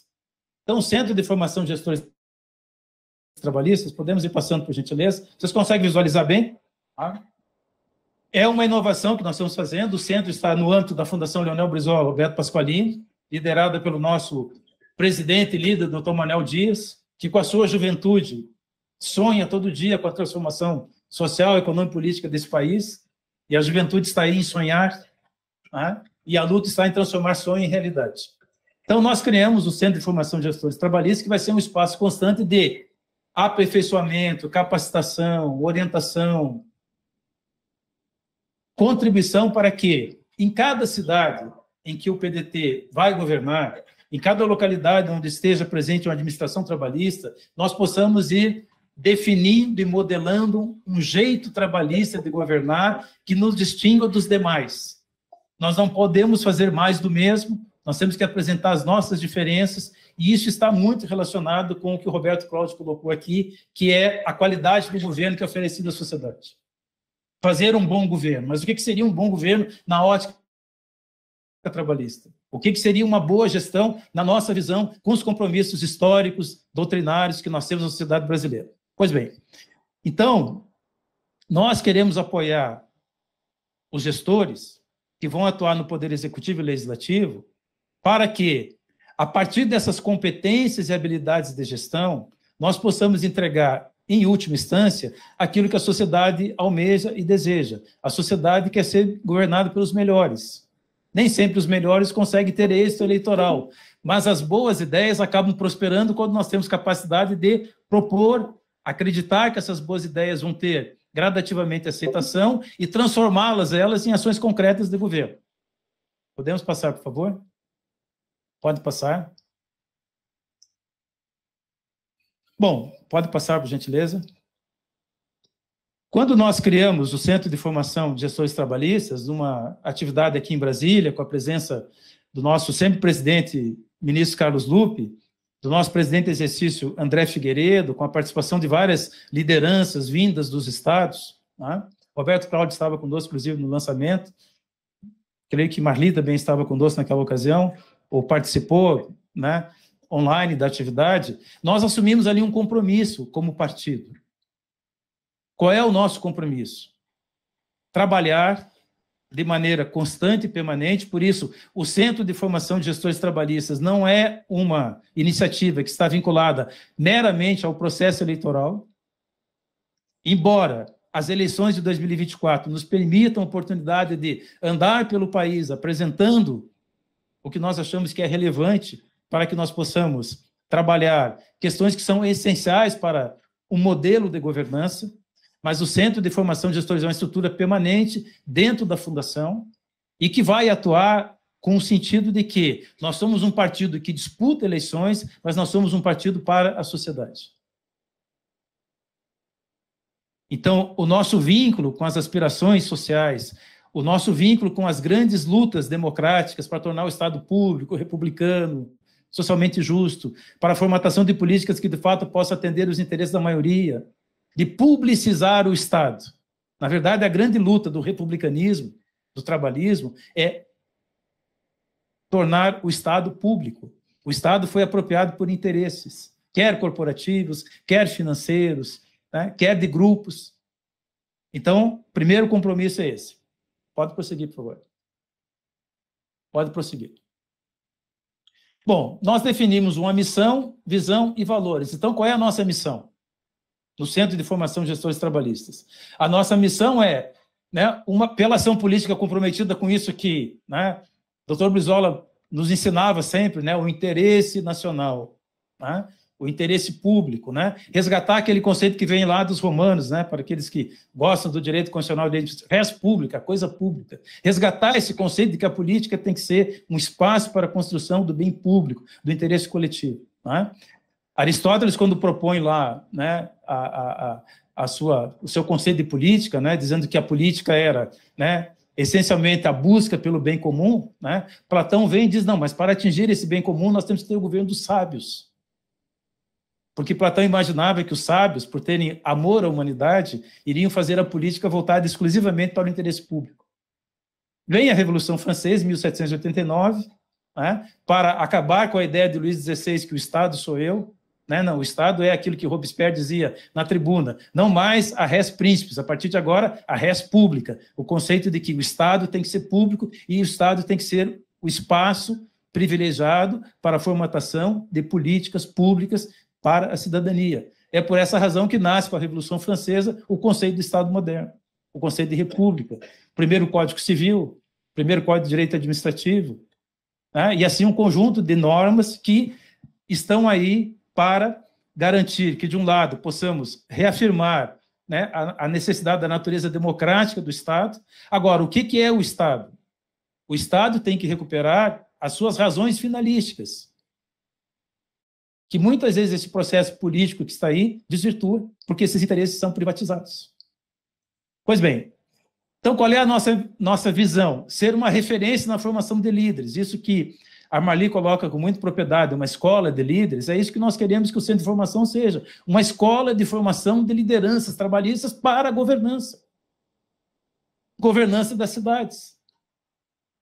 Por quê? Né? No conceito lá do Anthony Giddens, que é um sociólogo inglês, conceito da glocalização, ou seja, pensar o global a partir do local. E esse conceito da glocalização elege o quê? O território da cidade, entendido urbano e rural, como território privilegiado para a execução de políticas públicas. Não há políticas públicas sem um território, e esse território tem uma dimensão social, econômica, ambiental, etc.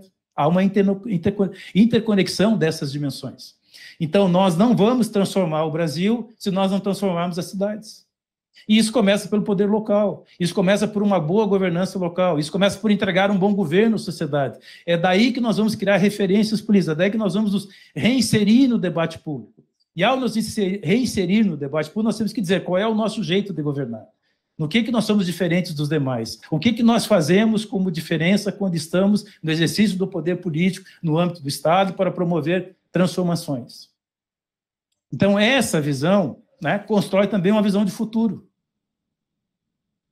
Porque, na verdade, né, o grande papel da liderança é construir uma visão de futuro. E quando você constrói uma visão de futuro e isso estiver linkado com a nossa doutrina, com os nossos valores, com os nossos compromissos, você está criando um ambiente onde essa base social do partido reemerge.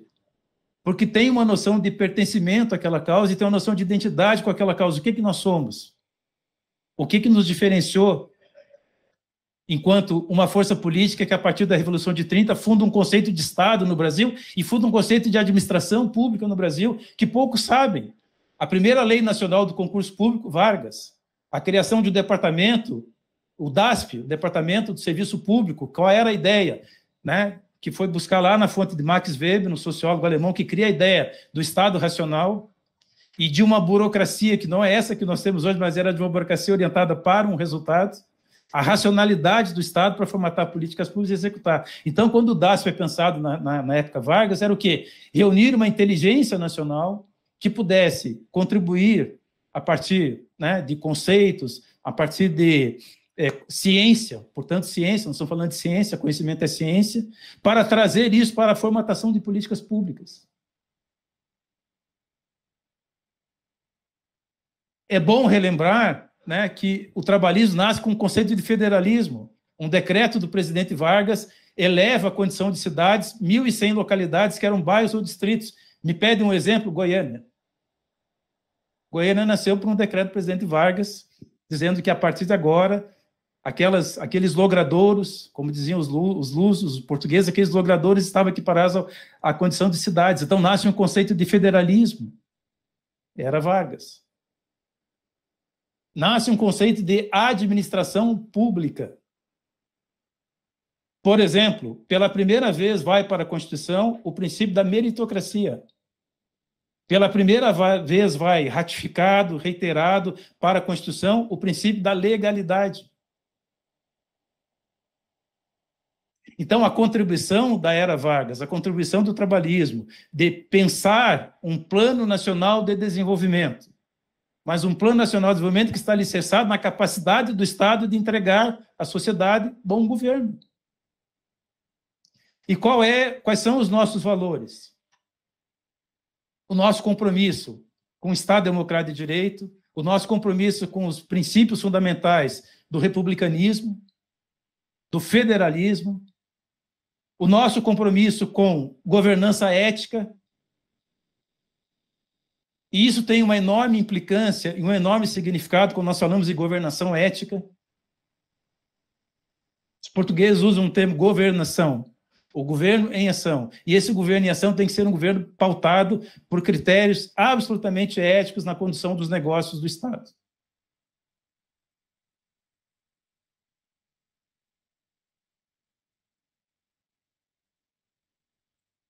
Quais são os nossos objetivos estratégicos? Então, fortalecimento de competência e habilidades de gestão baseado em que princípios? Em que eixos nós estamos baseando o nosso entendimento e a nossa visão?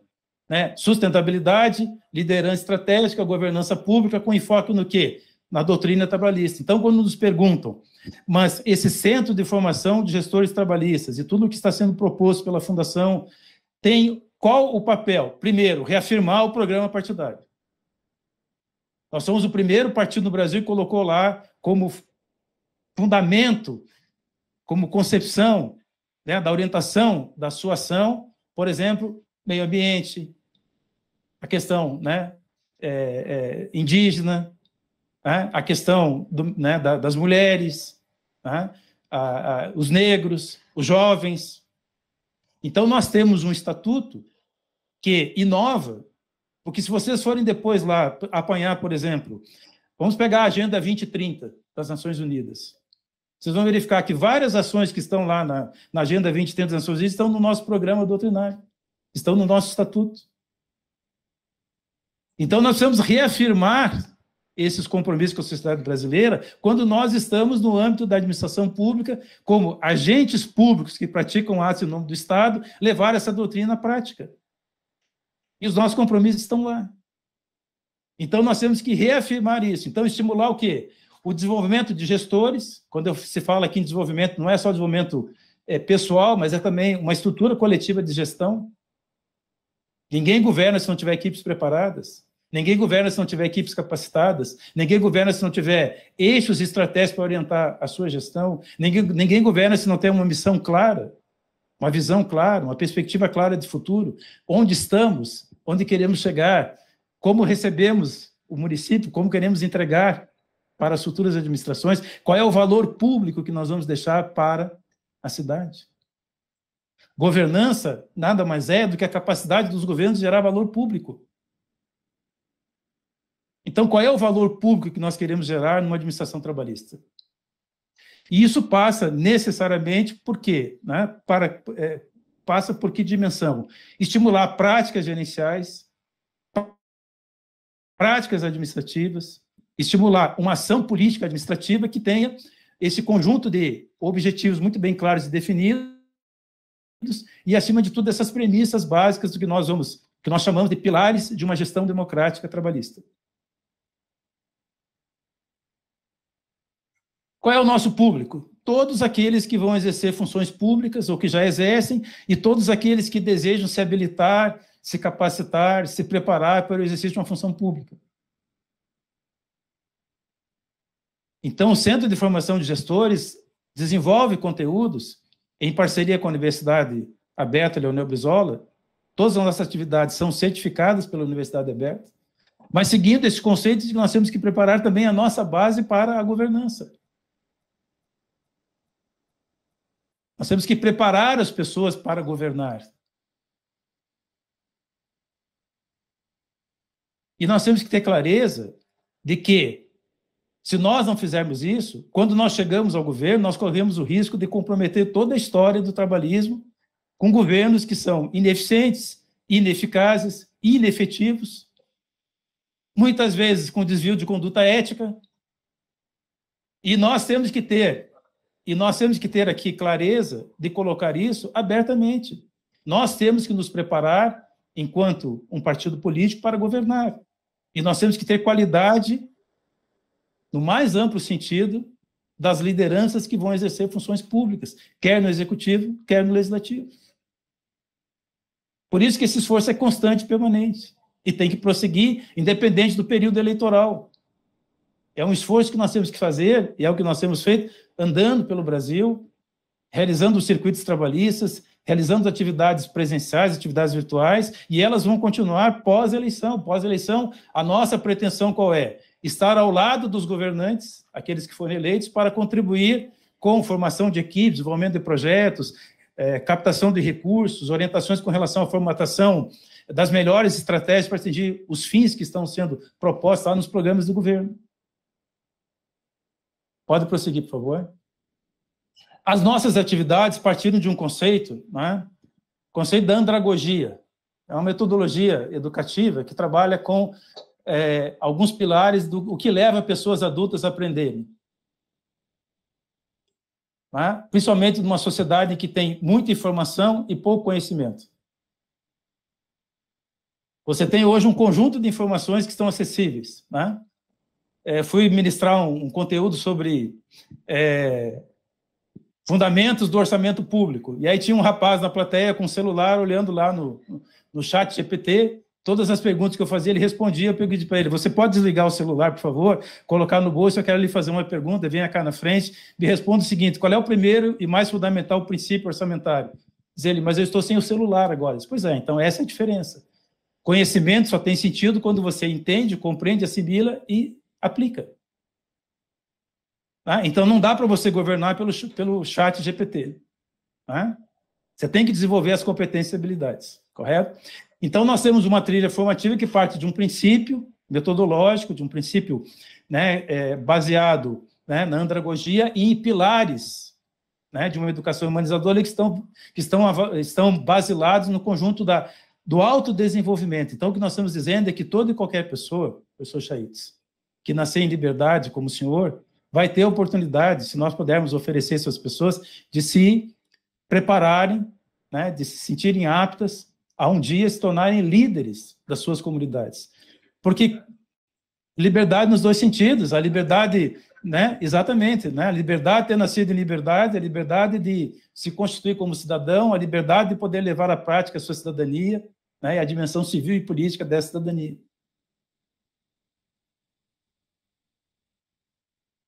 Os primeiros 4 conteúdos já estão disponíveis na Universidade Aberta Leonel Brizola, e eles tratam do quê? Né, a preocupação foi tratar do eixo doutrinário e ideológico. Então, as primeiras 4 atividades, as primeiras 4 aulas, conferências, elas tratam do quê? Primeiro, etapas históricas da administração pública no Brasil. Então, nós fazemos uma imersão lá, burocracia, patrimonialismo, gerencialismo, todas as etapas do gerencialismo para situar em qual delas nós nos encontramos mais próximos. E aqui, apenas para fazer uma referência, né, nós nos encontramos mais próximos com a doutrina que nasce, né, e muito aplicada na Inglaterra, no governo Tony Blair, no governo trabalhista, que é a gestão pública orientada, né, o serviço público orientado para resultados.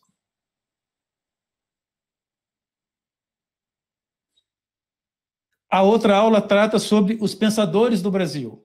Então, nós mostramos lá qual é o pensamento liberal conservador, qual era a visão marxista, né? Qual era a visão neoliberal e qual é a visão trabalhista. Né? Como é que nós entendemos o Brasil? Desde a sua formação colonial, as suas etapas, né? Do período colonial, da regência, da Primeira República, até chegarmos em 30. Né? Como é que nós, trabalhistas, enxergamos o Brasil? Como é que nós pensamos o Brasil? Tá? Uma outra aula trata sobre desenvolvimento e governança.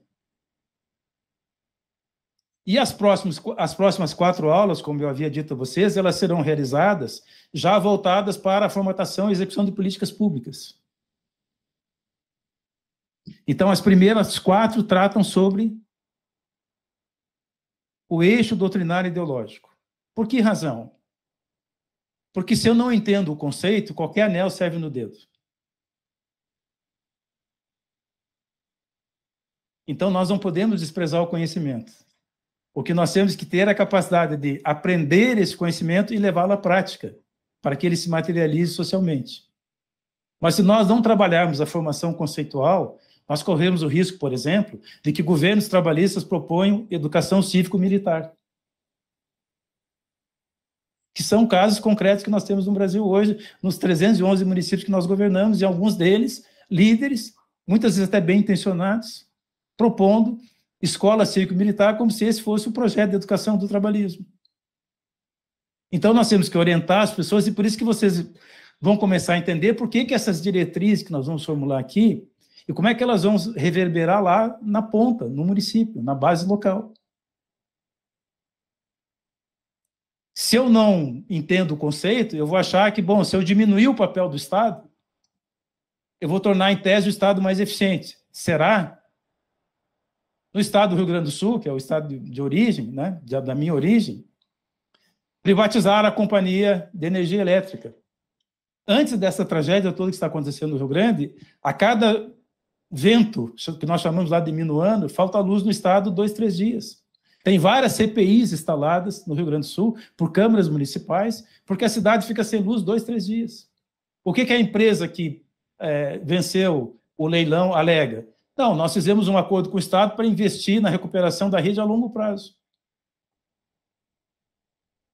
Quem criou a companhia no Estado foi um cidadão chamado Leonel de Moura Brizola. Essa companhia era tão eficiente que ela avalizava dívidas do Tesouro do Estado. A receita da CE servia como fundo de garantia para... Sim. Sim. Não, bond share. Bond share. Mas cria CE, um projeto de lei do governador Brizola que cria a Companhia Estadual de Energia Elétrica. Né? Correto? Bom, então vejam bem. Então, o que nós temos que mostrar? Né? Que uma empresa pública, ela pode ser eficiente, ela pode ser eficaz, ela pode ser efetiva. A empresa pública não tem que necessariamente ser uma empresa que vai ter déficit, ela pode ser bem gerida para entregar os resultados que a sociedade espera. Então, essa ideia é trazida pelo liberalismo, né? O que dizia Margaret Thatcher, né? Você quer pagar mais ou menos imposto? Os ingleses disseram, não, quero pagar menos imposto. Hoje a Inglaterra está reestatizando empresas que foram privatizadas. Correto? Então, nós não temos que ter receio de dizer qual é a nossa doutrina, qual é a nossa visão, quais são os nossos princípios. Eu uso um exemplo, né, que eu acho que serve muito para elucidar isso, que é as grandes contribuições do trabalhismo, muitas delas tentaram ser destroçadas pelo neoliberalismo.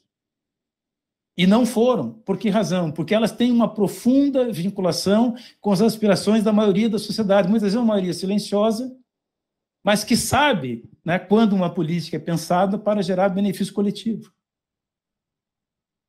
Vamos prosseguir, por gentileza? Aqui estão as nossas macrofinalidades, esse material todo será depois distribuído e ficará acessível a vocês, né? Mas o que nós queremos trabalhar? Metodologia de planejamento social e estratégia governamental. O que é isso?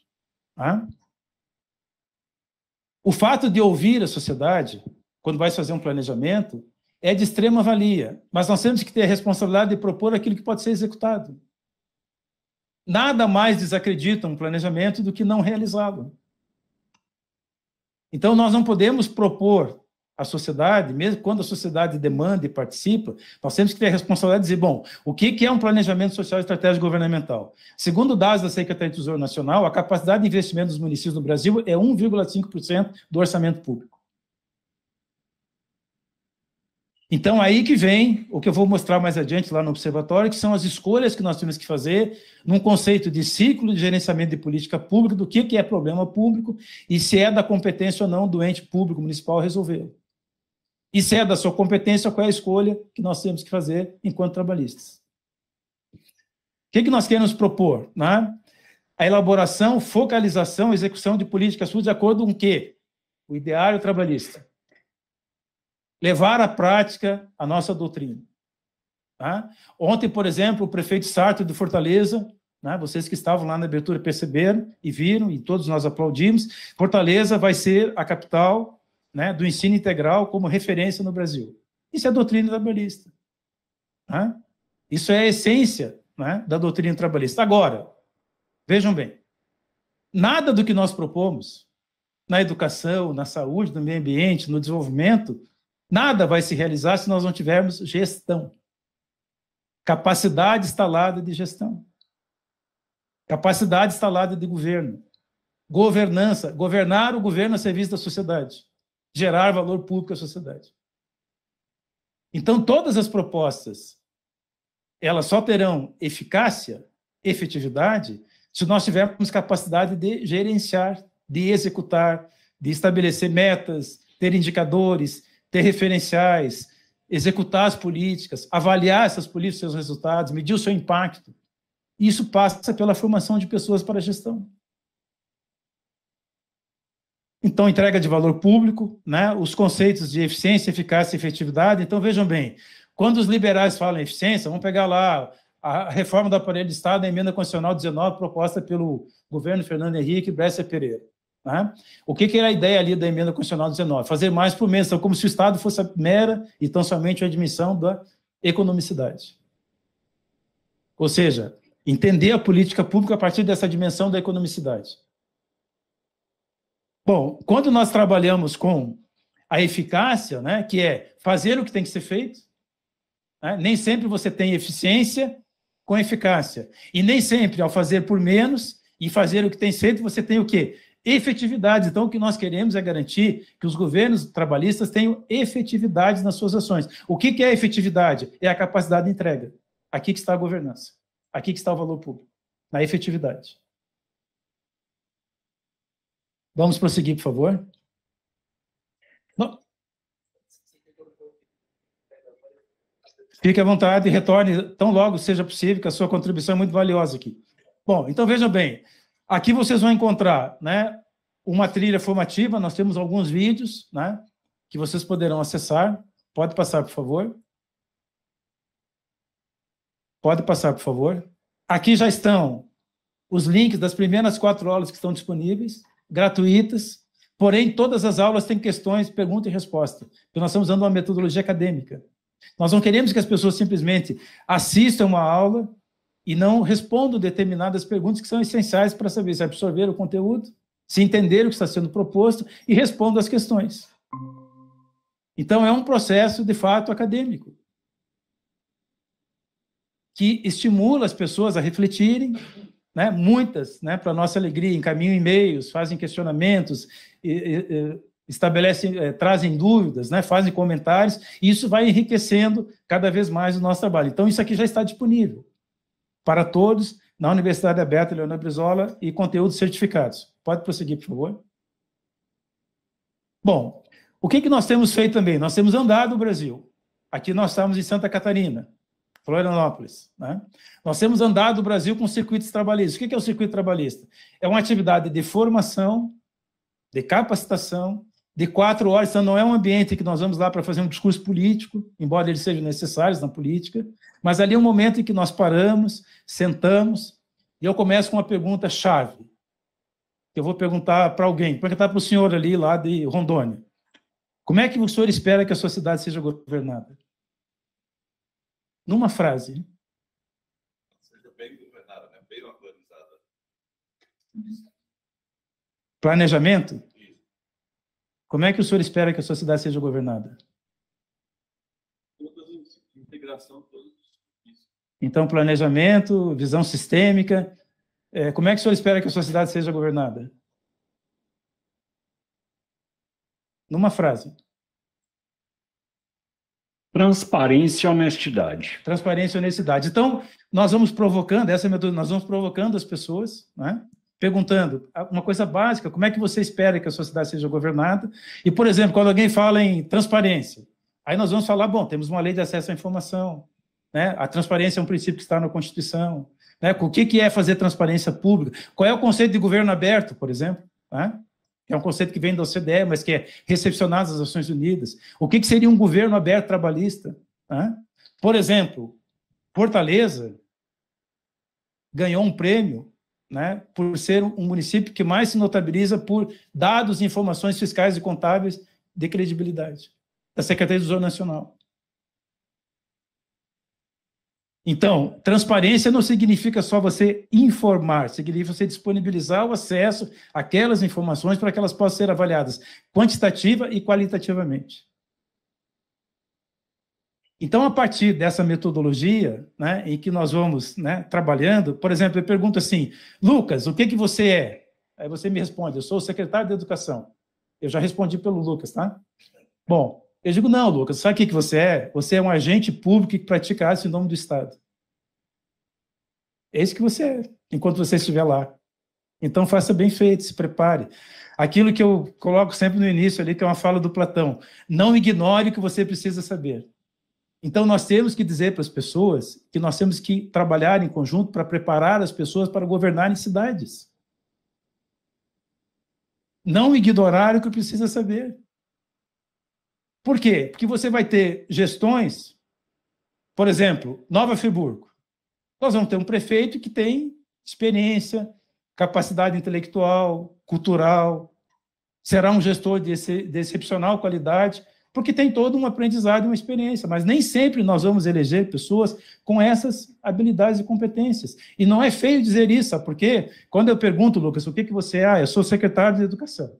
Eu digo, você sabia que no TCU tem 1.478 processos contra ex-secretários municipais de educação? Era a melhor professora de geografia que havia no município. Foi eleita para ser a secretária municipal de educação. Não tinha nenhuma noção de gestão pública e gerenciava 1/3 do orçamento público. Então, não entregue a quem está habilitado a dirigir no Volkswagen um Boeing. Vai cair. E se nós não tivermos clareza para dizer isso, nós não vamos melhorar a qualidade das administrações trabalhistas que nós oferecemos à sociedade. E quando nós dizemos para as pessoas, todos podem, porque a liderança é uma aprendizagem, a liderança não é apenas isso que o Roberto Cláudio falou, não tem tempo hoje, mas a gente tem um curso sobre liderança que eu ministro, que trabalha com todas as teorias da liderança. Uma delas é essa, a liderança hereditária, que é uma corrente da psicologia, e se a liderança é uma aprendizagem. E cada vez mais está provado que liderança é uma aprendizagem. Você desenvolve habilidades e competências de liderança. E qual é a questão central que nós temos no Brasil? Quando nós apanhamos o ordenamento jurídico do Brasil, a partir da Constituição de 1988, o ordenamento jurídico não faz distinção entre o líder e o gestor, exige as habilidades do líder e as competências do gestor. Então, esse é o desafio que nós temos que enfrentar para governar as cidades. Pode passar, por favor? Foi nada. Pode. Bom, aqui eu faço parte de um centro de estudos em democracia e cultura na Universidade de Oklahoma. Nós estudamos muito a questão da governança, da liderança, da gestão pública, a questão da democracia. Né? Qual é o problema que nós temos hoje contemporâneo no mundo? Os chamados déficits democráticos, porque a democracia não está entregando aos cidadãos os resultados que a sociedade espera. Daí nascem os extremismos, daí nascem as lideranças carismáticas que propõem soluções mágicas, como se aquelas soluções dependessem exclusivamente da vontade de um indivíduo. Hã? Sim?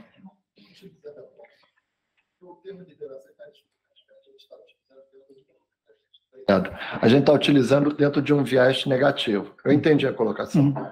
Quando eu falo com meus colegas, alunos, as outras pessoas, eu estou utilizando mais um termo, lideranças demagógicas. Isso, perfeito. Eu estou utilizando mais isso. Acho que você entende o que eu quero dizer. Sim, perfeito. Porque o líder carismático, ele pode até ser um bom líder.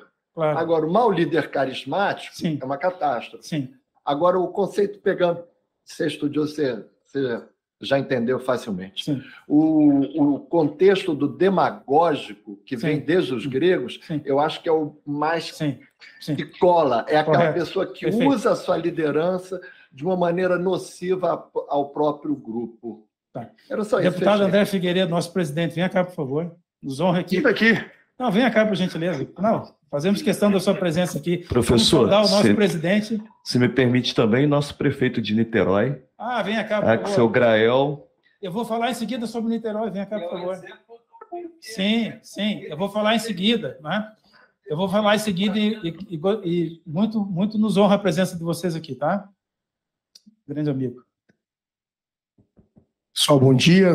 Passando nos grupos aqui, estava no grupo Ciência, Tecnologia e Inovação, e, evidentemente, quando a gente fala em cidades sustentáveis e governança trabalhista, a gente tem exemplos maravilhosos para, inclusive, incentivar os nossos pré-candidatos em todas as cidades do Brasil, independente do porte. Não precisa ser um Fortaleza, que a gente tem aqui a presença do melhor prefeito da história de Fortaleza, e o Sarto, que é o sucessor dele, está se esforçando também para ser um dos dois melhores, né? Então, aqui nós temos o Axel, prefeito de Niterói, que é digamos assim, é um exemplo também de governança para o bem do seu povo. E temos vários exemplos de cidades de menor porte, né? Nós temos vários exemplos de cidades que efetivamente são referências, seja na área da educação em tempo integral, seja na área da mobilidade urbana, enfim, cidades que são governadas por pedetistas, isso no Brasil todo. Então, é muito importante que a gente tenha, através desse congresso,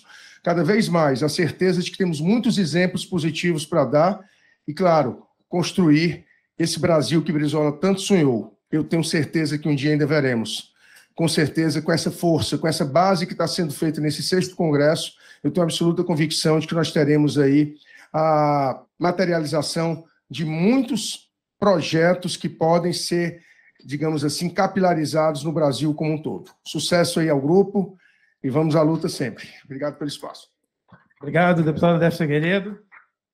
Nosso presidente em exercício, nosso prefeito de Niterói. Nós vamos lançar um observatório da gestão pública. Quero aqui saudar a presença do vereador Binho, que é um grande colaborador nosso, e vamos usar Niterói como um exemplo, além de outras cidades. Então, gostaria que o senhor nos acompanhasse, assistisse aqui a nossa apresentação, mas queria que o senhor fizesse a sua saudação aqui, por gentileza. Bem, bom dia a todos. Uma saudação rápida aqui, porque para não interromper, né, a apresentação, né, tão rica e importante para a gente, né? Eu estou circulando aqui as comissões e vendo com muita satisfação, né, a qualidade, né, dos debates. Eu estava ali agora no debate sobre a questão ambiental e o nosso partido, né, acho que ganha muito, né, com essas reflexões, porque é assim que se constrói teses, né, para que a gente tenha como defender, né, políticas públicas, né, que avancem, né, no sentido do que a gente sempre sonhou como partido, né? Então, a Niterói, né, nesse tema aqui, tem avançado bastante, né? Eu vou estar aqui acompanhando, então, o debate